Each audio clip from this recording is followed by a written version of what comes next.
Hi guys, எல்லாருக்குமே வணக்கம் and welcome back to Wednesday video. இன்னைக்கு நம்ம சேனல்ல ரொம்பவே டேஸ்டி and ஹெல்த்தியான நாட்டுக்கோழி பெப்பர் வறுவல் தான் வந்து பார்க்க போறோம். இது ரொம்பவே டேஸ்டியா இருக்கிற ஒரு ரெசிபி. ஸோ கண்டிப்பா நீங்க ட்ரை பண்ணி பாருங்க.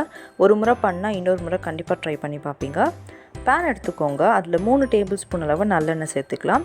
எண்ணெய் சூடானதுக்கு அப்புறமா பெரிய வெங்காயம் ஒன்று நறுக்கி சேர்த்துக்கலாம். சின்ன வெங்காயம் இருந்தால் இன்னும் டேஸ்ட் ரொம்ப நல்லாயிருக்கும். ஏன்னா சின்ன வெங்காயம் வந்து ஹெல்த்துக்கு ரொம்ப நல்லது. அப்படி இல்லைனா நீங்கள் பெரிய வெங்காயம் பெருசாக ஒன்று எடுத்து நறுக்கி கூட சேர்த்துக்கலாம். இப்போ நெக்ஸ்ட்டு வந்து நம்ம மெயினான ஒரு டேஸ்ட் இன்க்ரீடியன்ட் தான் வந்து சேர்க்க போகிறோம். இஞ்சி பூண்டு விழுது இருக்கு இல்லையா, நீங்கள் அதிலே வந்து கொஞ்சமாக சோம்பு சீரகமும் சேர்த்து அரைச்சிக்கிட்டிங்கன்னா இன்னும் ரொம்ப நல்ல டேஸ்ட்டாக இருக்கும். அதனால் இஞ்சி பூண்டு சோம்பு சீரகம் எல்லாமே சேர்த்து பேஸ்ட்டாக அரைச்சி சேர்த்துக்கோங்க. இப்போ இதோட பச்சை வாசனை போகிற வரைக்கும் நீங்கள் லோ ஃப்ளேமில் வச்சு நல்லா வதக்கிக்கோங்க.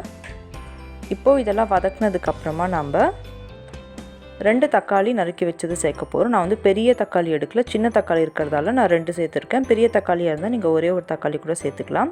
இப்போ தக்காளி வந்து நல்லா சாஃப்ட் ஆகி உங்களுக்கு எண்ணெயிலேருந்து திரிஞ்சு வரணும்.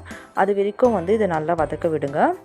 கொஞ்சமாக கருவேப்பிலையும் புதினாவும் சேர்த்துக்கலாம். ரொம்பவே நல்ல ஃப்ளேவர் அண்ட் டேஸ்ட் கொடுக்கும். இப்போது காரத்துக்காக கொஞ்சமாக கரம் மசாலாவும் மிளகாத்தூளும் சேர்த்துக்கிறோம். அண்ட் உப்பு வந்து இப்போவே சிக்கனுக்கு நான் எக்ஸ்ட்ராவாகவே சேர்த்துக்கிட்டேன். நீங்கள் விருப்பப்பட்ட லாஸ்ட்டாக கூட டேஸ்ட் பார்த்து சேர்த்துக்கலாம்.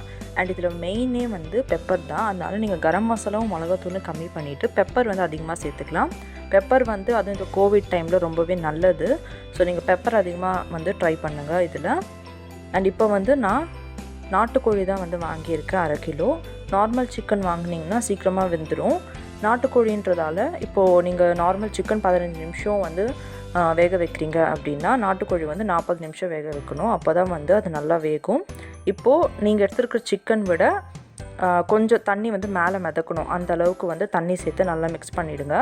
இந்த சமயத்தில் வந்து உப்பு காரம் கரெக்டாக இருக்குது அப்படின்னு பார்த்துக்கோங்க. இப்போ வந்து கொஞ்சம் உப்பு காரம் அதிகமாக இருந்ததுன்னா நீங்கள் வந்து இன்னும் கொஞ்சம் தண்ணி எக்ஸ்ட்ராவாக சேர்த்து ஒரு 30-35 நிமிஷம் வந்து இது நல்லா வந்து வேக வைங்க. இப்போ பார்த்திங்கன்னா சிக்கன் நல்லா வெந்திருக்கு. பட் நீங்கள் வந்து எதுக்கு ஒரு முறை கத்தி எடுத்து கட் பண்ணி செக் பண்ணிக்கோங்க கரெக்டாக வெந்திருக்கான்னு சொல்லிட்டு. இல்லைனா சாப்பிடும்போது உங்களுக்கு மெல்லவே முடியாது, அப்படியே வந்து ரா டேஸ்ட் அது கொடுக்கும்.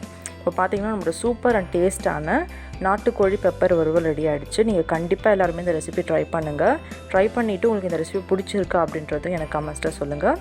லைக் பண்ணுங்கள், ஷேர் பண்ணுங்கள், சப்ஸ்கிரைப் பண்ணுங்கள், மறக்காமல் கமெண்ட்டும் பண்ணிவிடுங்க. தேங்க்யூ ஸோ மச் ஃபார் வாட்சிங் guys. Keep supporting guys kitchen corner. நம்மளோட சேனல் இன்ஸ்டாலையும் இருக்குது, ஸோ அதுலேயும் ஃபாலோ பண்ணிக்கோங்க. பாய்.